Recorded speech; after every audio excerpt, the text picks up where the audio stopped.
hoe haar nog maar krekt. Doet ik thuis kwam en zei, dit is ze, dit is ze, dit is ze.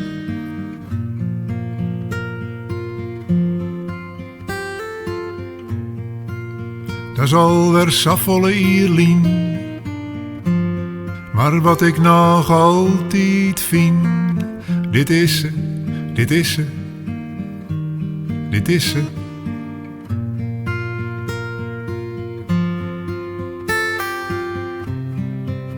Ik heb al vaker versjes maken